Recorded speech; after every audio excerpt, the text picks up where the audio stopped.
Assalamualaikum warahmatullahi wabarakatuh.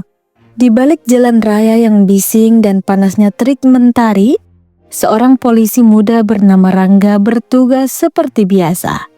Tak ada yang aneh hari itu, sampai ia menilang seorang pria tua berpenampilan lusuh dan sedikit linglung.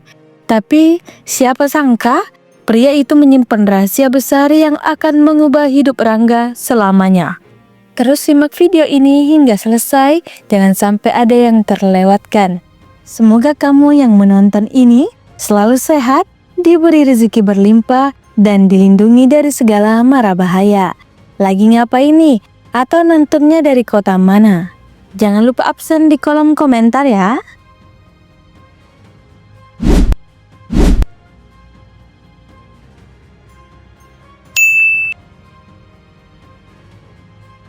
Siang itu, matahari Jakarta bersinar terik seperti biasa. Rangga mengusap keringat yang mengalir di pelipisnya sambil memperbaiki posisi topi yang membuat dahinya terasa panas. Sudah 4 jam ia berdiri di pinggir jalan protokol ini, memeriksa kelengkapan surat-surat kendaraan yang lewat. Seragam coklatnya terasa lengket di punggung, tapi ia tetap berdiri tegak. 23 tilang hari ini, gumamnya sambil melihat tumpukan surat tilang di tangannya. Tepat saat Rangga hampir selesai dengan shiftnya, sebuah motor bebek tua melaju pelan. Suara knalpotnya terdengar kasar dan berasap hitam. Tanpa ragu, Rangga mengangkat tangannya, memberi isyarat agar motor itu berhenti. "Selamat siang, Pak. Maaf mengganggu perjalanan Bapak. Boleh saya lihat STNK dan SIM-nya?" tanya Rangga dengan nada formal seperti yang selalu ia lakukan. Pria tua itu turun dengan gerakan kaku, pakaiannya lusuh, kemeja kusut dengan beberapa kancing yang tak terpasang dengan benar, rambutnya beruban dan acak-acakan, dan ada lingkaran hitam di bawah matanya yang cekung. Tangannya gemetar saat mencoba merogoh saku celananya. Maaf Pak Polisi," suaranya terdengar serak dan terbata-bata. "Saya tidak punya STNK." Rangga mengerutkan kening. Ada sesuatu yang aneh dengan pria ini. Bukan sekedar takut ditilang seperti kebanyakan pelanggar, tapi lebih seperti orang yang kebingungan, hampir linglung. "Bapak tahu kalau berkendara tanpa STNK itu melanggar hukum?" tanya Rangga. Suaranya masih tegas tapi ada nada keprihatinan di sana. Saya sedang mencari." Pria itu terdiam sejenak, matanya menerawang jauh, mencari jalan pulang. "Pulang kemana, Pak?" tanya Rangga. Kini benar-benar penasaran. Pria tua itu menggeleng pelan. "Saya tidak yakin, sudah lama sekali." Rangga mengamati motor bebek tua itu. Cat birunya sudah mengelupas di beberapa bagian. Platnya kotor, hampir tak terbaca. Sebagai penegak hukum, ia tahu kewajibannya. "Maaf Pak, saya harus menyita motor ini sampai Bapak bisa menunjukkan STNK yang sah," Rangga berkata sambil mengeluarkan formulir tilang dari sakunya. Si pria tua hanya mengangguk pasrah, tidak protes, tidak tawar-menawar seperti yang biasa dilakukan orang-orang saat ditilang. Hanya kepatuhan yang aneh dan menyedihkan. "Nama Bapak siapa?" tanya Rangga sambil mulai mengisi formulir. Nur Rahman," jawab pria itu dengan suara pelan. Saat menulis nama itu, Rangga merasakan sesuatu yang aneh. Tangannya tiba-tiba terasa berat dan ada desir aneh di dadanya. Ia mendongak, melihat wajah si pria tua lebih seksama. Ada sesuatu yang familiar di sana. Mata itu, meski kini redup dan lelah, memiliki bentuk yang sama dengan yang ia lihat setiap pagi di cermin. Dan cara pria itu memiringkan kepalanya saat berbicara. Rangga menggelengkan kepala, menepis pikiran aneh itu. Ia menyelesaikan formulir tilangnya dan memberikan salinannya kepada pria tua tersebut. "Bapak bisa mengambil motor ini di kantor polisi setelah membawa STNK yang asli." Rangga menjelaskan prosedur standar, meski ia ragu apakah pria itu benar-benar memahaminya. Si pria tua itu hanya mengangguk lemah, menatap kertas tilang di tangannya dengan pandangan kosong. Kemudian, tanpa berkata apa-apa lagi, ia berbalik dan berjalan pergi dengan langkah gontai. Rangga memandanginya hingga sosok itu menghilang di tikungan jalan. Di tengah hiruk pikuk kota, entah mengapa hatinya terasa tidak tenang. Di kantor polisi, Rangga duduk di mejanya, menatap formulir tilang yang baru saja ia isi. Nama Nur Rahman tertulis dengan tulisan tangannya sendiri, tapi pikirannya melayang ke masa lalu. Rangga kecil, umur 5 tahun, berdiri di teras rumah. Tasya, ibunya, merapikan dasi seragam ayahnya. "Hati-hati ya Nur, jangan lupa pulang nanti. Beli roti kesukaan Rangga." "Siap Bu Komandan." Ayahnya tersenyum lebar, mengacak-acak rambut Rangga kecil sebelum mencium kening Tasya dengan lembut. Itu hari terakhir Rangga melihat ayahnya. Malam itu, ibunya duduk sendirian di ruang tamu, telepon genggam menempel di telinganya. Air mata mengalir deras. Apa maksudnya hilang saat tugas? Kalian harus mencarinya, dia pasti masih hidup. 20 tahun berlalu, dan sang ayah tidak pernah kembali. Ibunya selalu berkata bahwa ayahnya adalah pahlawan, seorang polisi intel yang menghilang saat menjalankan operasi rahasia. Tidak ada jenazah, tidak ada kepastian, hanya kenangan dan harapan yang perlahan memudar. Rangga menatap kembali nama di formulir itu, Nur Rahman. Kebetulan yang sangat aneh, tidak mungkin. Didorong rasa penasaran yang tidak bisa dijelaskan, Rangga membuka komputer kantor dan mencari database personel polisi. Ia mengetik nama Nur Rahman dengan jari yang sedikit gemetar. Layar komputer berkedip, menampilkan informasi yang membuat jantung Rangga seakan berhenti berdetak. Nur Rahman, Letnan 1, anggota Intel Polisi 1998 hingga 2005. Status hilang dalam operasi 15 Februari 2005. Ada foto di sana. Foto seorang pria muda dengan seragam polisi rapi, wajah tegas dan mata yang tajam. Rangga mengenali mata itu, mata yang sama yang menatapnya dengan bingung beberapa jam lalu. Meski kini dikelilingi kerutan dan kekosongan. Tidak mungkin, bisik Rangga pada dirinya sendiri.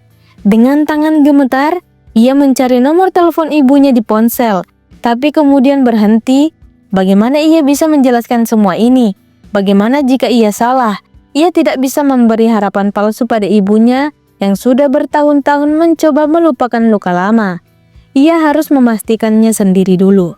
Rangga bergegas ke ruang barang bukti, di mana motor bebek biru yang ia sita tadi siang disimpan.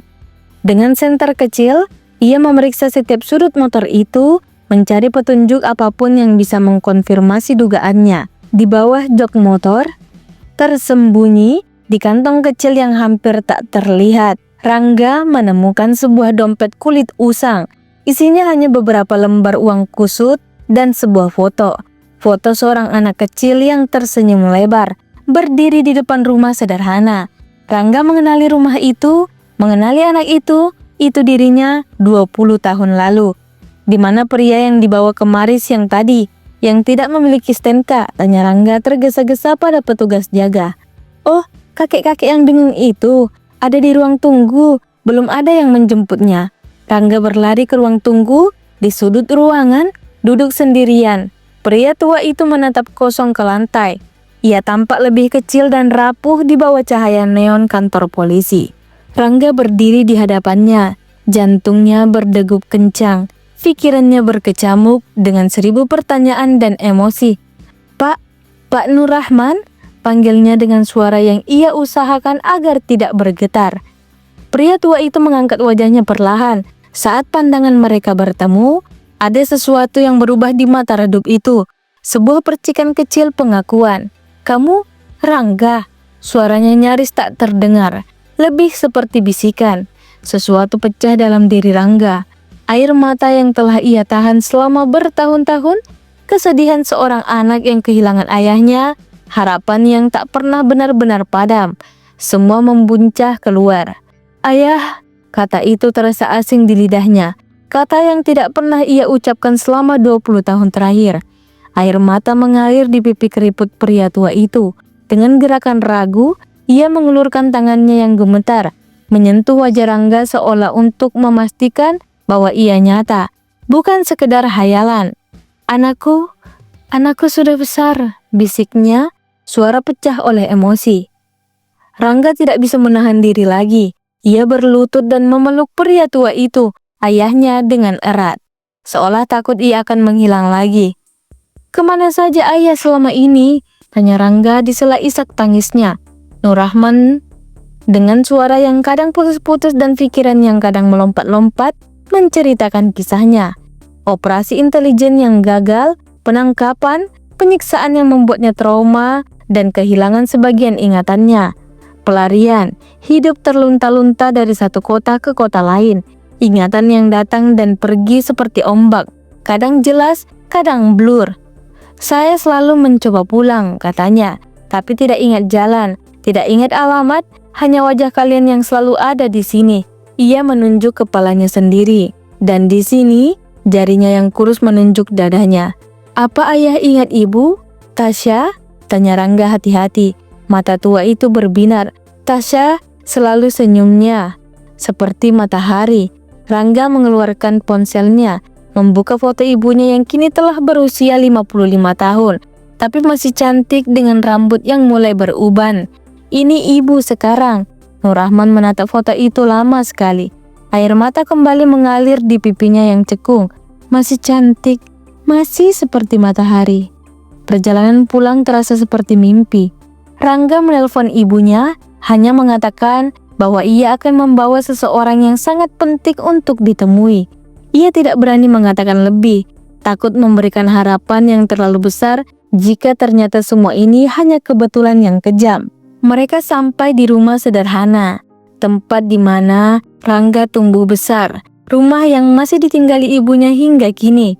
Nur Rahman berdiri kaku di depan pagar, matanya menatap nanar pada bangunan yang dulu akrab, tapi kini terasa seperti dari kehidupan lain.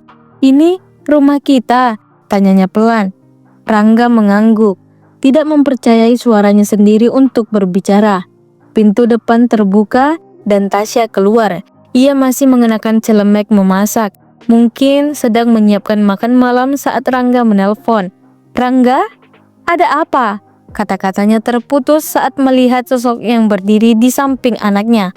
Waktu seakan berhenti, 20 tahun perpisahan, 2 dekade kesedihan dan ketidakpastian terkristalisasi dalam satu momen pengakuan.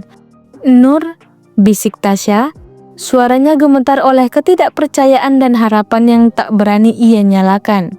"Tasya, matahariku," suara Nur Rahman pecah, tangannya terulur seperti mencoba meraih mimpi. Tasya berlari, mengabaikan usianya, mengabaikan segala logika. Ia menubruk suaminya yang telah lama hilang itu dengan pelukan erat. Pelukan yang telah menunggu selama 20 tahun. Mereka bertiga berpelukan di halaman rumah itu. Keluarga yang terpisah oleh waktu dan tragedi, tapi kini disatukan kembali oleh takdir yang bahkan Rangga sendiri masih sulit percaya. "Selamat datang di rumah ini ayah," bisik Rangga. Air mata masih mengalir di wajahnya. Seminggu kemudian, Rangga kembali ke tempat ia bertugas di pinggir jalan itu. Kini, dengan hati yang lebih ringan, jiwa yang lebih utuh, Nur Rahman ayahnya masih dalam proses pemulihan yang panjang. Trauma dan luka batinnya tak akan sembuh dalam semalam. Ada hari-hari di mana ia tersesat dalam pikirannya sendiri, lupa di mana ia berada, tapi ada juga momen kejelasan saat ia bercerita tentang masa lalu atau tertawa melihat foto-foto lama. Tim psikiater mulai membantunya memahami apa yang terjadi, kombinasi trauma fisik dan psikis yang menyebabkan kondisi disosiasi dan kehilangan memori parsial. Rangga juga telah melaporkan penemuan ini ke atasannya, dan proses untuk membuka kembali kasus hilangnya Nur Rahman 20 tahun lalu telah dimulai. Di sudut garasi rumah, motor bebek biru tua itu kini terparkir. Rangga memutuskan untuk mengurus semua dokumennya dan mengembalikannya ke tangan ayahnya. Kendaraan yang entah bagaimana telah membawa Nur Rahman pulang setelah pengembaraan panjangnya. Saat melambaikan tangan untuk menghentikan sebuah mobil yang melanggar lampu merah, Rangga tersenyum kecil. Tugas yang ia anggap biasa, rutinitas yang kadang membosankan, ternyata bisa menjadi titik balik terbesar dalam hidupnya. Terkadang, Tuhan menyimpan kejutan paling besar di balik tugas yang kita anggap biasa, gumamnya pada diri sendiri. sebelum berjalan menuju pengemudi yang ia hentikan. Kini, di setiap wajah yang ia temui dan tugasnya, ia melihat kemungkinan bahwa di balik setiap pertemuan singkat, mungkin ada cerita besar yang menunggu untuk diungkap. Dan untuk pertama kalinya dalam karirnya sebagai polisi, Rangga benar-benar memahami makna dari kata melayani dan melindungi.